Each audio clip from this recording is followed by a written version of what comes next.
दोस्तों कैसे आप लोग। उम्मीद करता हूँ आप लोग अच्छे होंगे। आज मैं आपको खराब मोबाइल चार्जर रिपेयर करना सिखाऊंगा। किस तरीके से आप एक स्मार्टफोन के खराब चार्जर को ठीक कर सकते हैं, किस तरीके से आप फॉल्ट को फाइंड कर सकते हैं। बहुत ही आसान तरीके से बताऊंगा। हो सकता है वीडियो थोड़ी सी लंबी हो जाए, लेकिन जो भी चीज़ें सिखाऊंगा वो काफ़ी लोगों के समझ में आएंगी और काफ़ी लोग हो सकता है इससे काफ़ी कुछ सीख कर भी जाएं।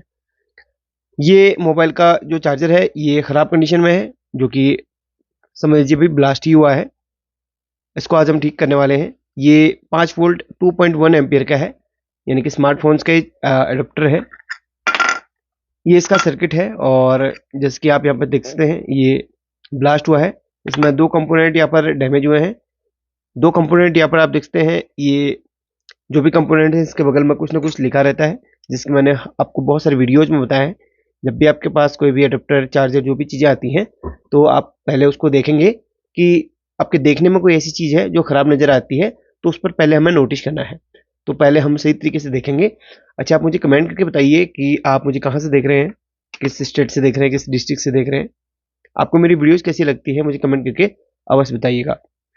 ये अडेप्टर जो कि ख़राब कंडीशन में है, देखने पर क्या क्या चीज़ें मुझे ख़राब यहाँ पर दिख रही हैं, सभी चीज़ें आपको मैं पहले नोटिस करवाऊंगा। ये देखिए, इसमें दो कंपोनेंट डैमेज है, जो कि इसके बगल में आर और आर लिखा है। आर का मतलब है रेजिस्टेंस, तो ये दोनों रेजिस्टेंस है। अब इसकी वैल्यू हमें नहीं पता है, तो वैल्यू कैसे हमें पता करना है वो भी बताऊंगा। और जब इस तरीके से ब्लास्ट हुआ हो तो इसका मेन जो फ्यूज है वो भी डेफिनेटली आपका ख़राब होगा। तो ये मेन फ्यूज में एक फ्यूजेबल रेजिस्टेंस लगाई गई है, जो कि ये खराब हो चुकी है। अब चेक करने के पर ही पता चलेगा ये खराब है कि सही है। फिलहाल इसको देखिए ब्लास्ट ही हो रही है। अब बाकी जो कंपोनेंट्स हैं फिलहाल फ्रेश लग रहे हैं, और बाकी चीज़ें यहाँ पर देखने में कोई भी खराबी इसमें नहीं दिख रही है। तो चलिए फिर स्टार्ट करते हैं। सबसे पहले तो मल्टीमीटर को हम बजर मोड पे सेट करेंगे, क्योंकि कंपोनेंट टेस्टिंग के लिए हम हमेशा मल्टीमीटर के ज़्यादातर जो कंपोनेंट्स होते हैं बजर मोड में ही चेक होते हैं। यहाँ पर सबसे पहले तो मैं ये जो रेजिस्टेंस खराब है उस पर हम इसकी वैल्यू को हम चेक करेंगे। जैसे कि मैंने कहा था कि रेजिस्टेंस बिल्कुल डैमेज दिख रही है, तो ये डैमेज नहीं बल्कि खराब ही है। इसको हम बाहर को कर लेते हैं सर्किट से, यानी कि बाहर निकाल लेते हैं। जो जो चीज़ें मुझे खराब दिखेंगी उनको मैं सर्किट से बाहर निकालता जाऊंगा, और उसकी जगह पे मैं एक नया कंपोनेंट जो कि उसी वैल्यू का रहेगा वो मैं डालूंगा। तो ये खराब है, इसको हमने निकाल लिया। इसकी जगह पे हम कोई भी फ्यूजेबल रेजिस्टेंस का इस्तेमाल करेंगे, जिसकी वैल्यू 10 ओम से लेके 50 ओम तक होनी चाहिए, फ्यूजेबल रेजिस्टेंस की वैल्यू। तो ये जगह खाली कर दी उसके लिए। अब थोड़ा सा आगे चलते हैं। ये डायोड, तो ये डायोड का काम क्या होता है, एसी को डीसी में कन्वर्ट करना या एसी को डीसी में बदलना। तो इस डायोड को हम चेक करेंगे। यहाँ से एसी इनपुट होता है 2 पिन से, और 2 से डीसी बाहर निकलता है प्लस माइनस। तो पहले हम 2 पिन इनपुट की चेक करते हैं और आउटपुट की चेक करते हैं। आउटपुट में चेक करने पर मुझे कुछ वैल्यू सी नजर आई है। हालांकि शॉर्टिंग तो नहीं दिखा रहा है, शॉर्ट सर्किट तो नहीं दिखा रहा है, लेकिन हाँ डाउट कर सकते हैं। चलिए थोड़ा सा आगे चलते हैं। आगे चलने पर हमें ये कैपेसिटर चेक करना है, जो कि यहाँ पर फिल्टर के लिए लगाया गया है। मेन कैपेसिटर जो होता है, उल्टा और सीधा चेक करने पर कैपेसिटर में कोई भी वैल्यू नहीं आ रही, कोई शॉर्टिंग नहीं है, कैपेसिटर लगभग सही मान सकते हैं। उसके बाद आगे चल के ये दो रेजिस्टेंस हैं जो कि खराब है, जो कि कहाँ से कनेक्टेड है दिखाता हूँ आपको मैं। यहाँ से आपका ये देखिए डायोड का माइनस वाला पॉइंट है, माइनस से निकला ये दो रेजिस्टेंस यहाँ पर है, और उसके बाद ये आईसी के इस लेग से कनेक्ट है। दो रेजिस्टेंस इस आईसी के, ये जो मेन आईसी है पीडब्ल्यूएम आईसी, इसके इस वाली लेग से कनेक्ट है।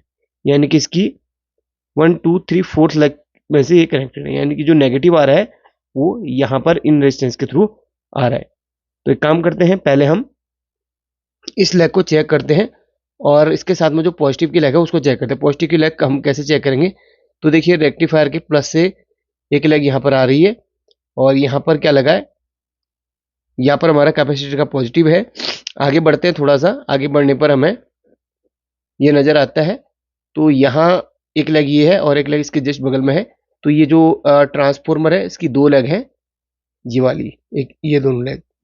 तो इन दोनों लेग में आपस में कंटिन्यूटी बताता है, क्योंकि यहाँ से जो है पॉजिटिव जाता है इस लेग में, ठीक है। और ये लेग हमेशा आईसी के पॉजिटिव के साथ में यह वीसीसी में जुड़ी रहती है। और ये दोनों हमारी फीडबैक के लिए होती है। जो आप दो ट्रांसफॉर्मर में जो 4 लेग आप देखते हैं प्राइमरी में, वो हमारी 2 मेन होती हैं, 2 हमारी फीडबैक के लिए होती हैं। तो हमारी मेन और फीडबैक दोनों में आपस में कंटिन्यूटी आनी चाहिए, यानी कि 2 मेन में 2 फीडबैक में कंटिन्यूटी मिलनी चाहिए। और यहाँ पर आईसी के इस वाली लेग और इस वाली लेग में भी हम चेक करेंगे, क्योंकि ये पॉजिटिव की लेग है और ये नेगेटिव की लेग है। चलिए चेक करते हैं। सबसे पहले हम पॉजिटिव और नेगेटिव में चेक करते हैं, जो कि बिल्कुल शॉर्ट दिखा रहा है। जब आईसी ही शॉर्ट हो गई है तो इसका मतलब यहाँ पर रेजिस्टेंस का होना नॉर्मल सी बात है, क्योंकि रेजिस्टेंस हमारी एक फ्यूजेबल रेजिस्टेंस होती है, जो कि 1 ओम से लेके 2, 4, 3 ओम्स तक यहाँ पर हो सकती है। 1 आर, 2 आर, 3 आर की हो सकती है। अब हम चलते हैं यहाँ पर ट्रांसफॉर्मर की दोनों लेग चेक करते हैं। ये बिल्कुल ओके है, यानी कि ट्रांसफॉर्मर खराब नहीं है, इसकी मेन कॉइल ठीक है। अब फीडबैक कॉइल चेक करते हैं, तो फीडबैक कॉइल भी सही है, खराब नहीं है। ये तो हमारा प्राइमरी सेक्शन के कुछ कंपोनेंट्स के बारे में हमें जानकारी आपको दी थी। अच्छा, इसकी आईसी डेफिनेटली खराब है यहाँ पर, क्योंकि इसके ऊपर का छिलका हल्का सा ये उतरा हुआ है, आप देख सकते हैं, ये देखिए खराब है। अब यहाँ पर ऐसा हो सकता है कि इसकी जगह पे या तो हम एसटीआर मॉड्यूल लगा सकते हैं, या फिर हम दूसरी आईसी लगा सकते हैं। अगर कोई खराब सर्किट हमारे पास है जिसकी आईसी बिल्कुल ओके है तो हम लगा सकते हैं। वैसे ये वाली आईसी फ्रेश मिलना ईजी नहीं है, तो हम किसी सर्किट में देखेंगे अगर ऐसी कोई आईसी मिल जाती है या इसी से रिलेटेड जो पिन आउट है वो ऐसी मिल जाती है, तो हम इसका इस्तेमाल करेंगे इसी सर्किट में। अभी हम इसके सेकेंडरी सेक्शन की तरफ चलेंगे। ये तो रहा इसका प्राइमरी सेक्शन, अब ये रहा सेकेंडरी सेक्शन। ये और ये आईसी जो देख रहे हैं ये एक डायोड है, जो थोड़ा ज़्यादा एम्पीयर का डायोड होता है। किसी किसी सर्किट में आपको नॉर्मल सा एक शॉर्ट की डायोड मिल जाएगा, और किसी किसी में आपको डायोड की जगह पे आईसी मिल जाएगी, जो कि एक डायोड ही होता है, ठीक है। तो ये आईसी को हम चेक करते हैं, तो ये शॉर्ट नहीं बतानी चाहिए। देखिए, अब देखिए ये शॉर्ट नहीं बता रही है। अब देखो, शायद आप मल्टीमीटर आप दिख रहा होगा, ये देखिए शॉर्ट नहीं बता रही, कुछ वैल्यू दे रही है। ये डायोड वाली इस आईसी में बताएगा, ठीक है। इसकी 2 लेग होती है, इनपुट की लेग होती है या आउटपुट की लेग होती है, यानी कि 4 से हमारा इनपुट होता है, 3 लेग से आउटपुट होता है डायोड। ये देखिए, ये प्राइमरी और ये ट्रांसफॉर्मर का सेकेंडरी सेक्शन भी आप इस तरीके से चेक कर सकते हैं।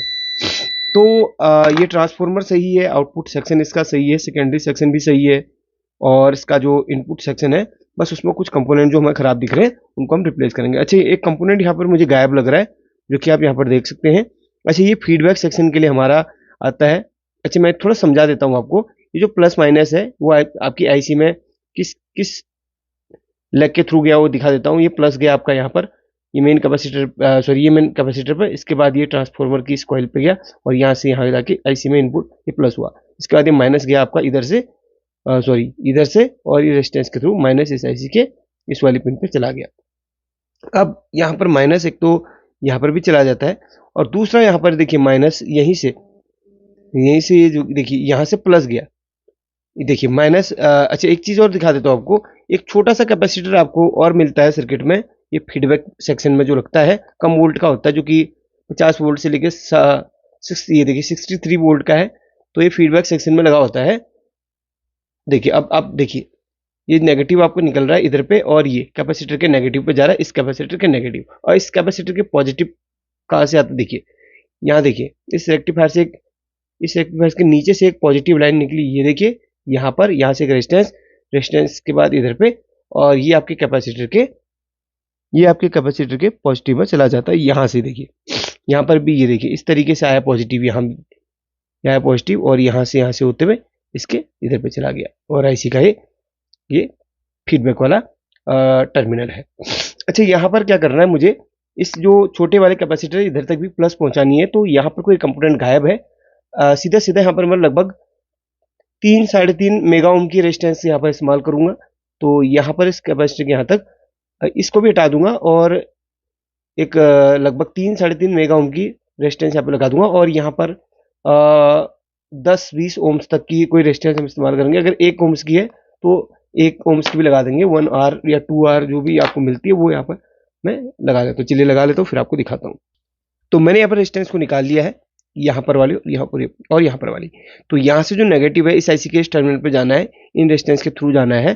तो यहाँ पर हम या तो 2 आप लगा सकते हैं या 1 भी लगा सकते हैं, क्योंकि दोनों यहाँ पर पैरेलल पे लगी हुई है। तो हम एक ही फिलहाल लगा लेंगे, और इस आईसी को भी मैं बाहर निकालूंगा क्योंकि आईसी आपकी खराब है। अब पहले आप देखिएगा आईसी की जो ये दोनों पिन है ना आपस में शॉर्ट बता रही है, और आईसी निकालने के बाद इनमें कोई शॉर्टिंग नहीं आनी चाहिए, यानी कि बोर्ड पे कोई शॉर्टिंग नहीं मिलनी चाहिए, वो आपको विशेषकर ध्यान रखना है। तो चलिए आईसी को मैं बाहर निकाल लेता हूँ एसएमडी मशीन के थ्रू। अब यहाँ पर आप देख सकते हैं मैंने इसमें से आईसी निकाली हुई है। तो बाहर पर ये देखिए, ये आईसी बाहर निकालने के बाद एक सेकेंड कंटिन्यूटी मोड में लगता हूँ। ये देखिए ये आईसी फुल शॉट बता रही है, तो आईसी खराब है। अच्छा इसके बोर्ड पे भी चेक करेंगे, क्या बोर्ड पे भी शॉर्टिंग दिखा रहा है कि नहीं, वो भी चेक करेंगे। तो बोर्ड पे कोई शॉर्टिंग नहीं है। अच्छा इसकी जगह पे हम दूसरी आईसी का इस्तेमाल करेंगे। तो मैं यहाँ पर 3 कंपोनेंट पहले अरेंज करता हूँ, एक यहाँ पर के लिए रेजिस्टेंस और एक यहाँ पर के लिए और एक आईसी। तो एक बार इनमें भी देखिए दोनों रेजिस्टेंस हमारे पैरेलल पे है, तो दोनों में यहाँ पे देखिए, ये देखिए ये दोनों में कंटिन्यूटी आपस में मिलेगी। तो ठीक है, तीनों कंपोनेंट्स का अरेंजमेंट करके आपको दिखाता हूँ। तो फाइनली मुझे तीनों कंपोनेंट्स मिल गए हैं, आईसी मिल गई है और दो यहाँ पर रेजिस्टेंस जो थी वो मिल गई है। तो रेजिस्टेंस की वैल्यू पहले मैं पहले आईसी चेक करवा देता हूँ। तो ये देख सकते हैं आप आईसी कोई भी शॉर्टिंग वॉटिंग यहाँ पर नहीं दिखा रही है। और जो रेजिस्टेंस है उसकी वैल्यू आपको दिखा देता हूँ। एक तो हमारी फीडबैक सेक्शन के लिए जो रेजिस्टेंस थी वो लगनी है जो कैपेसिटर पर जा रही है, उसकी जो वैल्यू है कितने मेगा ओम्स की आपको दिखा देता हूँ एक बार कंफर्म करने के लिए।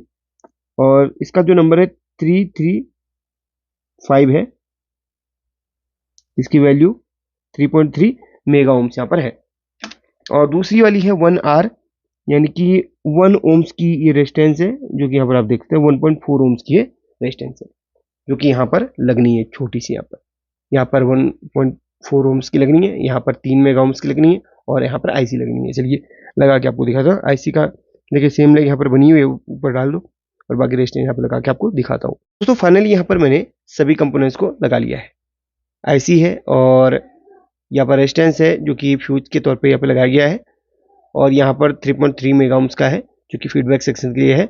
और अच्छा मेन वाला नहीं लगा, उसको भी लगा दूंगा। पहले सर्किट को मैं साफ कर लेता हूँ क्लीनर या पेट्रोल की हेल्प से। साफ करके एक बार चेक कर लेंगे क्योंकि कोई ट्रैक वगैरह डैमेज तो नहीं है, ये सब सही तरीके से हम देखेंगे। उसे क्लीन करके हमने सुखा लिया है। अब यहाँ पर एक बार मैं टेस्ट करूंगा। एक फ्यूज रेजिस्टेंस मुझे यहाँ पर लगानी है, तो मेरे पास फ्यूज रेजिस्टेंस है 10 ओम्स की, तो इसका हम इस्तेमाल यहाँ पर करेंगे। चलिए फ्यूज रेजिस्टेंस भी हम इसमें कंप्लीट कर लेते हैं। फ्यूज के लिए आपको 10 20 तक जो भी आपको मिले आप डाल सकते हैं इसमें रेजिस्टेंस। चलिए इसको, तो ये भी सोल्डरिंग हो चुकी है। अब एक बार हम इसको चेक करते हैं। सीरीज बल्ब हम चेक करेंगे, कोई भी शॉर्टिंग नहीं आ रही सीरीज बल्ब में। एक बार हम इसका आउटपुट चेक कर लेंगे। सबसे पहले तो मैं प्लग निकाल लेता हूं और इसमें कनेक्ट करके इसका आउटपुट चेक कर लेता हूं, वोल्टेज कुछ मिल रहा है कि नहीं।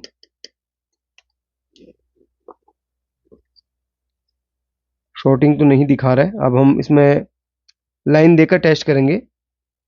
सारी चीजें जो भी चीजें होंगी वो हम सही तरीके से चेक करेंगे।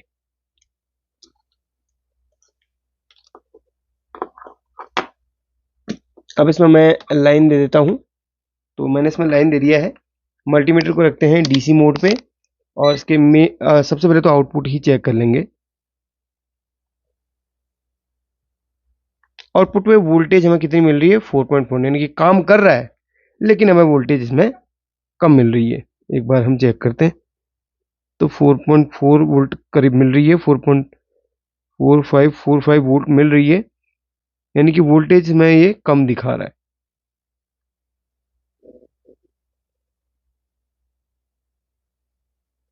यहाँ पर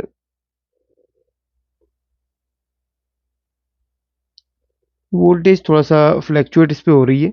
एक काम मैं करूँगा, यहाँ पर जो कैपेसिटर है एक बार इस कैपेसिटर को चेंज करूँगा, फिर भी काम नहीं हुआ तो मेन कैपेसिटर को हम एक बारी चेंज कर देंगे। तो चलिए मेन दोनों को चेक कर लेते हैं। काफ़ी बार क्या एक बार मैं मल्टीमीटर को भी एक बार ना दोबारा ऑन ऑफ करके चेक कर लेता हूँ, कहीं ऐसा नहीं कि मल्टीमीटर की कमी की वजह से हो रहा हो। सारी चीज़ें हम कंफर्म करेंगे। ये इसके पॉइंट्स हैं प्लस माइनस के। वोल्टेज आ रही है लेकिन कुछ फ्लैक्चुएशन मुझे इसमें मिला है, एक एक्यूरेट वोल्टेज मुझे इसमें नहीं मिल रही है देखने को।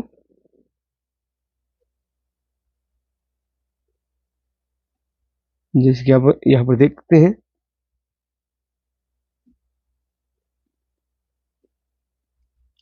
अभी फिलहाल मैं पहले किसी मोबाइल को चार्जिंग पे लगाऊंगा, उसके बाद वोल्टेज को चेक करेंगे कि वोल्टेज ड्रॉप हो रही कि नहीं, फिर चेक करेंगे। पहले हम एक मोबाइल को इस पर चार्जिंग पे लगाते हैं। अब देखेंगे वोल्टेज, मोबाइल तो चार्जिंग ले रहा है, देख सकते हैं आप, मोबाइल चार्जिंग उठा रहा है। अब वोल्टेज में फ्लैक्चुएशन है कि नहीं वो हम चेक करेंगे। लोड पे, डायोड पे हमें यहाँ पर इस पे माइनस मिलेगा, उस पर प्लस मिलेगा। 4.3 वोल्ट लगभग इसमें अभी मिल रहा है। तो एक काम करता हूँ, मैं पहले इसमें एक कैपेसिटर लगा लेता हूँ। आउटपुट में एक कैपेसिटर लगा लूँगा। काफ़ी बार कहते हैं ना, आउटपुट में हमारे कैपेसिटर खराब होते हैं, तो उसकी वजह से प्रॉब्लम होती है। तो यहाँ पर एक कैपेसिटर को मैं पहले सोल्डरिंग करके देख लेता हूँ कि इसमें कैपेसिटर की खराबी है, कोई दूसरी खराबी है। अभी कंफर्म हो जाएगा।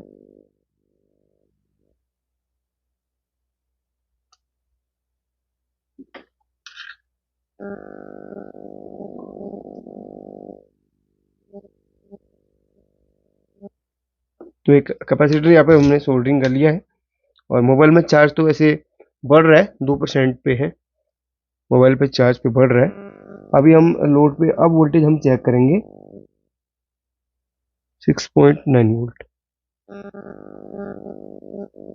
हाँ, 6.6 वोल्ट, यानी कि ये चार्जिंग प्रॉपर हो रही है। इसमें फास्ट चार्जर वाला ऑप्शन हो सकता है इस चार्जर के अंदर। एक कंफर्म करने के लिए मैं दोबारा एक बार वोल्टेज चेक करता हूँ बिना चार्जर के। हालांकि फ्लैक्चुएशन तो है, लेकिन यहाँ पर चार्जिंग हो रही प्रॉपर। मैं एक काम करता हूँ, कुछ देर चार्ज लगा के देख लेता हूँ कि परसेंटेज बढ़ रहा है कि नहीं। वो कंफर्म हो जाएगा अपना। मोबाइल को ऐसे ही फ्रीज कर देते कुछ देर के लिए।